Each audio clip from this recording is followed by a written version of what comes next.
video nắm này kéo cam rồi ra ai cũng chẳng có đi nào bay thì gió mà nè quay dễ thằng dâu nuôi xí kia tao có biết đâu mà sao kiểu hình dạng dễ sâu cắn vào làng cũng chả đâu kìa mẹ em sâu giống tao nhìn rồi kìa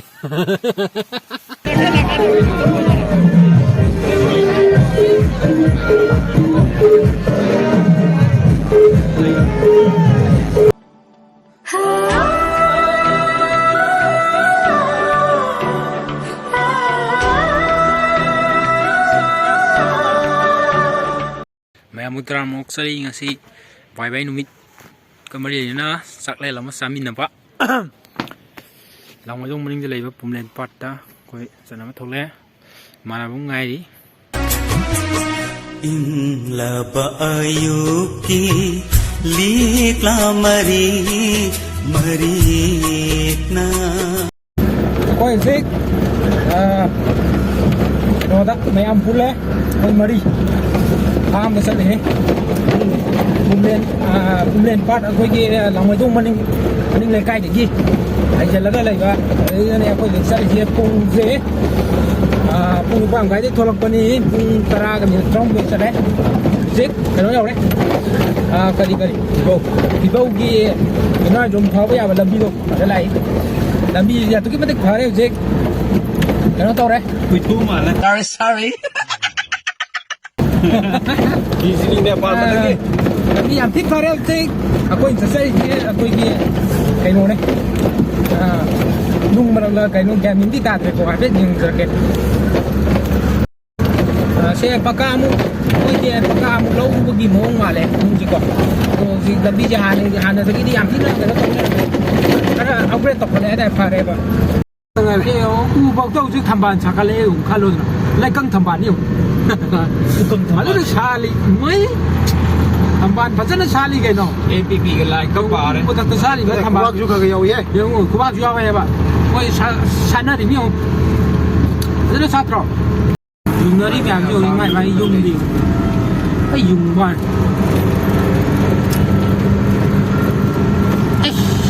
nó mà lấy mấy hàng phát gì buồn không nhiều đi nó xa đi kìa ôm người lấy nè rồi qua gai bazaar đâu đấy cũng ta đấy coi xí gái cái này gai bazaar đây đấy cái gì coi cùng một cái đang là đi hay là cái nó cái lấy vật set lý con nào một số lấy Azim moro kang bawa linya ko nya ko lagu tak ja moro kang bawa liba moro kang bawa liba lagu tak ja moro kang lai te moro kang pasang hari kay ganun lai sa ako ji ro butak duri bra taru itu bra ro rồi cái iron mana kana cha turi ke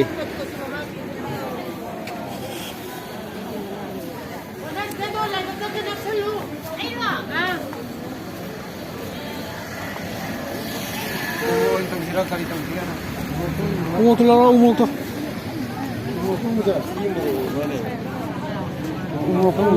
asang mesti lalu saya asyik untuk je asyik juga kalau asyik lalu ya cái bazaar đó kia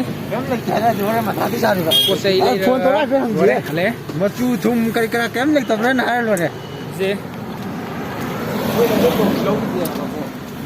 lẽ nó không dùng chip thật đấy đúng đây tôi mua qua là đúng là sang sang nào cái kèm na rất cái ngon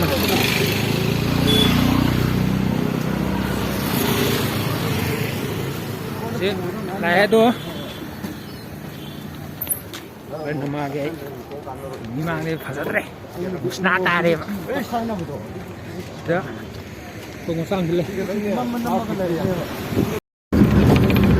sông nào chứ đường xa chứ phải rất là thôi cái trên thái đi lạc vào đấy làng mày tung làng mày tung không có đấy cô cái thống nhất là mua cái farm làm đi thống nhất đấy gì làm nó nóc là vô niệm luôn chứ là mấy cái mình lên cái đấy gì thống nhất là làm đi ꯃꯐꯝꯁꯤ ꯐꯖꯩ ꯍꯧꯖꯤꯛ ꯑꯩꯈꯣꯏ ꯌꯧꯁꯜꯂꯛꯀꯗꯧꯔꯦ ꯑꯩꯈꯣꯏꯒꯤ welcome two ꯗ ꯖꯪꯒꯜ ꯖꯪꯒꯜꯗꯅꯤ ꯑꯩꯈꯣꯏ ꯆꯪꯁꯤꯜꯂꯛꯏꯁꯦ ꯁꯤꯁꯦ ꯀꯔꯤ ꯀꯩꯅꯣꯝ ꯍꯥꯏꯇꯥꯔꯦ ꯁꯤ ꯑꯉꯧꯕ ꯆꯥꯕꯁꯦ ꯀꯌꯥꯗ ꯇꯧ ꯃꯄꯥꯟ ꯁꯥꯔꯝꯃꯦ ꯍꯧꯖꯤꯛ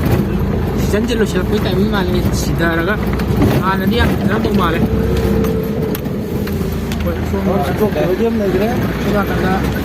ꯐꯥꯝ ꯑꯩꯈꯣꯏ ꯏꯁꯄꯣꯔꯠ ꯃꯐꯝ ꯌꯧꯁꯜꯂꯦ ꯍꯧꯖꯤꯛ ꯑꯩꯈꯣꯏꯒ ꯏꯃꯥꯟꯅꯕ ꯑꯃ ꯃꯥꯡꯗ ꯂꯩꯔꯦ ꯑꯩꯈꯣꯏ ꯋꯦꯜꯀꯝ ꯇꯧꯅꯕꯒꯤꯗꯃꯛꯇ ꯉꯥꯏꯔꯦ ꯈꯧꯔꯥꯡꯅ ꯑꯩꯈꯣꯏ ꯍꯧꯖꯤꯛ ꯆꯪꯁꯤꯜꯂꯛꯑꯦ ꯁꯥꯔ ꯀꯩꯅꯣꯝ ꯂꯩꯔꯝꯃꯦ ꯑꯩꯈꯣꯏ ꯁꯥꯔꯒꯤ ꯃꯐꯝ ꯌꯧꯁꯜꯂꯛꯑꯦ ꯍꯧꯖꯤꯛ ꯑꯩꯈꯣꯏ ꯏꯁꯄꯣꯔꯠ ꯃꯐꯝ ꯀꯣ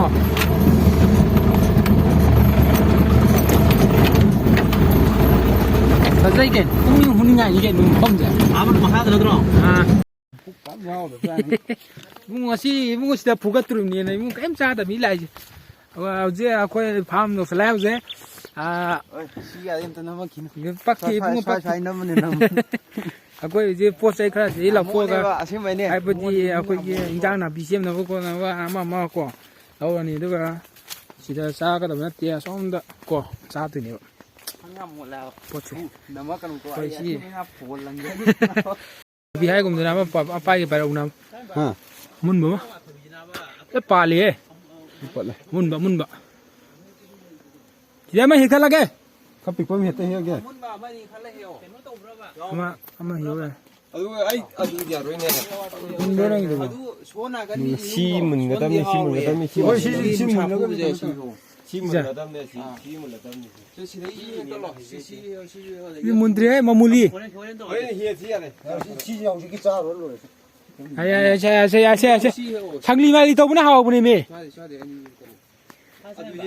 ꯁꯥꯏ ꯖꯒꯥꯁꯦ ꯑꯩꯅ ꯑꯃꯨꯛ ꯂꯥꯛꯄꯗꯀꯣ ꯈꯔꯒ ꯁꯥꯔꯒꯀꯣ ꯁꯤꯗ ꯈꯔ ꯂꯩꯇ꯭ꯔꯦꯗꯅ ꯁꯥꯔꯒ ꯏꯔꯨꯒ ꯂꯨꯖꯕ ꯁꯤ ꯅꯥꯁꯤꯛꯀꯥꯁꯤ ꯌꯥꯟꯗꯅꯀꯣ ꯌꯥꯝ ꯇꯧꯔꯝꯃꯦ ꯅꯨꯡꯁꯤ ꯖꯒꯥꯁꯤ ꯁꯤ ꯐꯥꯡꯉꯩꯁꯤ ꯁꯤꯠꯄꯒꯤ ꯂꯥꯛꯑꯝꯕꯅꯤ ꯍꯥꯟꯅ ꯁꯤ ꯃꯌꯥꯝ ꯁꯣꯡꯉꯝꯃꯤꯗ ꯍꯥꯟꯅꯗꯤ ꯁꯤ ꯄꯨꯡꯂꯪ ꯂꯪꯉꯝꯃꯦ ꯁꯤꯒꯤ ꯄꯟ ꯇꯧꯕꯒꯤꯀꯣ ꯁꯤ ꯕꯥꯎꯟꯗ꯭ꯔꯤ ꯇꯧꯕꯒꯤꯁꯨ ꯂꯥꯛꯑꯝꯃꯦ ꯈꯥꯔꯤꯁꯤ ꯑꯥꯗ ꯈꯥꯔꯛꯏ ꯁꯥꯗꯁꯨ ꯈꯥꯔꯤꯁꯤ ꯁꯤꯒꯤꯁꯤ ꯅꯠꯇꯦꯀꯣ ꯑꯥꯒꯤꯁꯤ ꯑꯩꯈꯣꯏ ꯍꯧꯖꯤꯛ ꯄꯨꯈ꯭ꯔꯦ ꯑꯩꯅ ꯍꯧꯖꯤꯛ ꯆꯥꯛ ꯄꯨꯔꯦ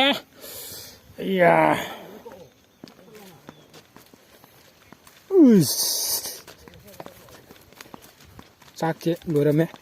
ꯏꯟꯖꯥꯡ ꯊꯣꯡꯗꯧꯗ ꯉꯥꯏꯔꯦ ꯕꯤꯍꯥꯔꯒꯤ ꯂꯦꯝꯐꯨ ꯃꯥꯟꯕ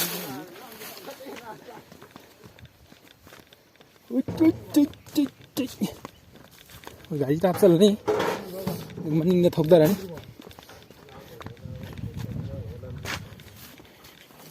ꯆꯥꯛꯇꯨꯅ ꯑꯗꯨꯗ ꯊꯝꯗꯣꯏꯁꯤ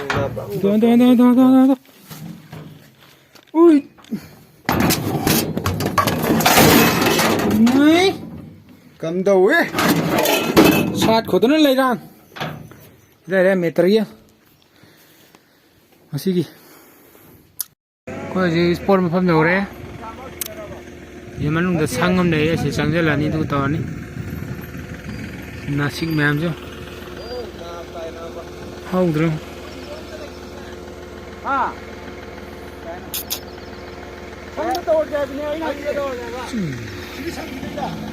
ꯂꯩꯔꯦ ꯒꯥꯔꯤꯁꯤꯗ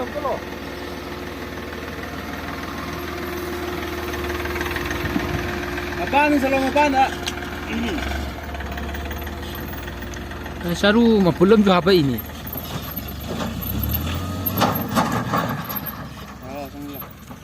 ꯉꯥꯅꯨ ꯀꯦꯖꯤ 5 ꯃꯈꯥꯏ ꯑꯩꯈꯣꯏ 5ꯒꯤ ꯁꯤꯗ ꯄꯨꯔꯛꯑꯦ Meitei ꯉꯥꯅꯨꯅꯤ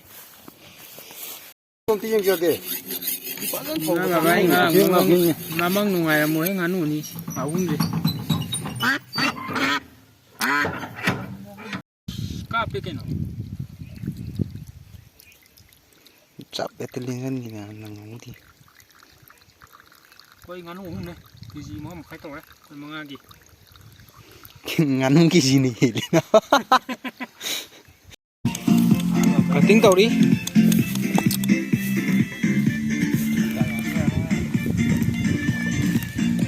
ngắn không mua xe nào của nó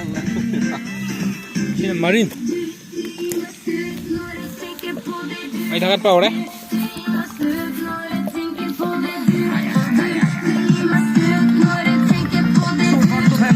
rồi hai em tôi rồi hai em ăn đây rồi bằng đấy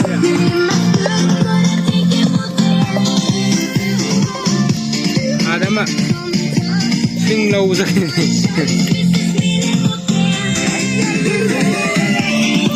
không ngon đấy ôi con ngố bồ đấy bố gì chết đi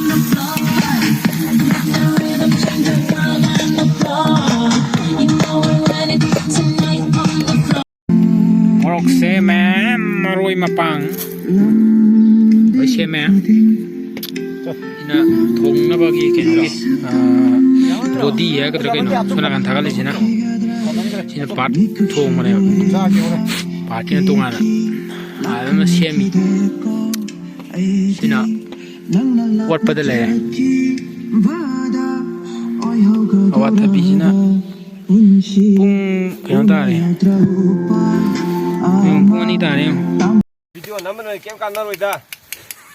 ai cũng chẳng có đi nào phải đi gió mà nè quay dễ thằng dâu nuôi xí kia tao có biết đâu mà sao cái đấy giang dễ dễ sâu cắn nó làng cũng giả dâu thì mẹ mình sâu giống tất nhiên giờ kia quay máy sâu giờ kia thôi quay cái buzari pro này cái nó khola rất sọc và tôi mà giang thùng với em pắm cho bạn quay cái khola rất sọc bằng ngang này vậy rồi giang như chúng một là cái đó đấy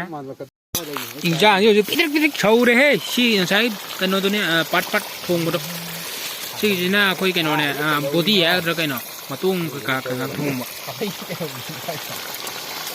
pat chỉ phá ra hey ung dễ ung anh cái mình phu không được chả video sao bảo đấy thắp bảo đấy cái này nó to đấy lại dễ thằng đấy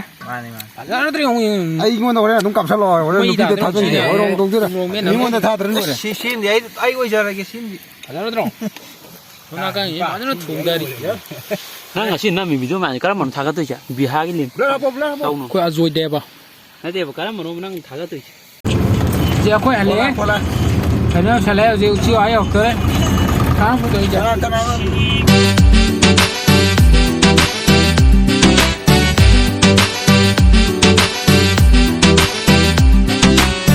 tam nuriva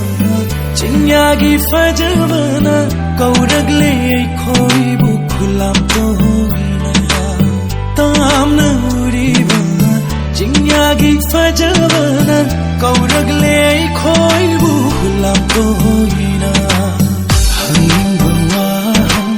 tam ning doi ba tam nasi de thamoi pena con tháo cà reo gì được tháo cà bì đấy thích mà tụi nó đấy ăn gì không đi là tụi má lên cá lẩy cho này thằng dầu đấy thằng dầu đi anh mà tao cái gì nó đâm ta chứ bộ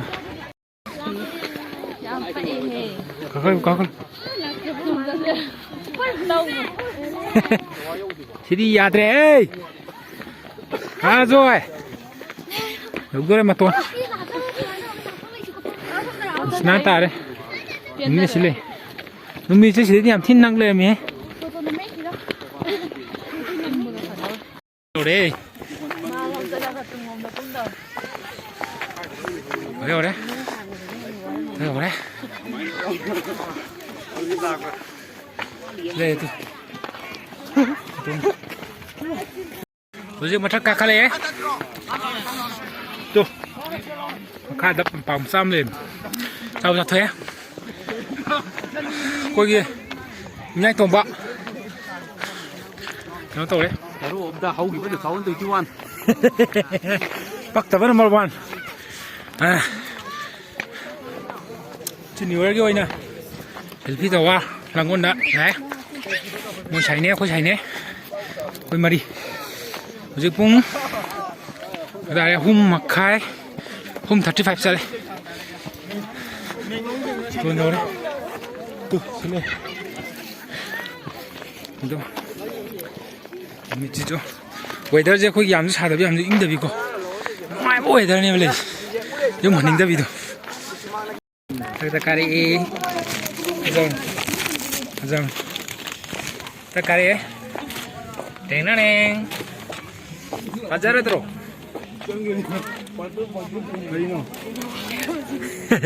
Kumawi kari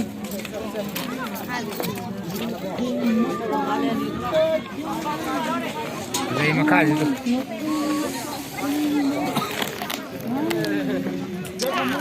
Kali ya Asli tahu deh. Asli kalau deh film saya. Anda biarnya makan apa dia ada berapa? Kamu. Yang lami. Dan saja. Aja. Ini kumari. Kali ya.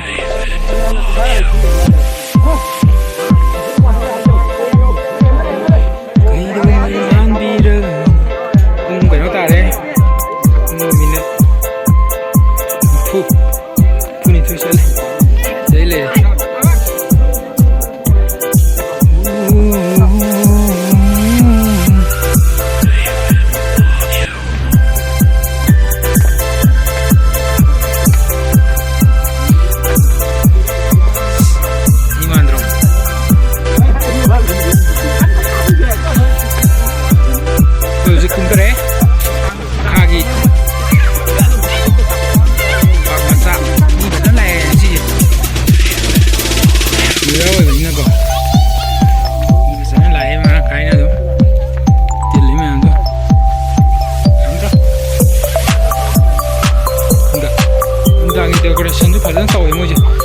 Niwa udah ibulin aku. Undang yang kan kerja ni. Thali ke bala sanji ko. Kerja ni undang.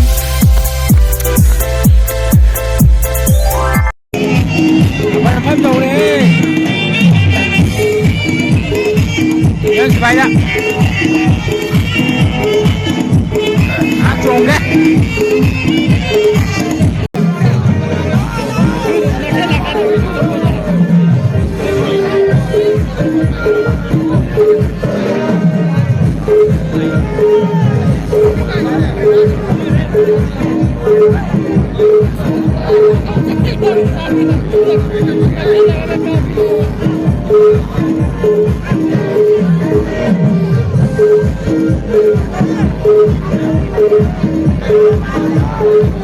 Bapak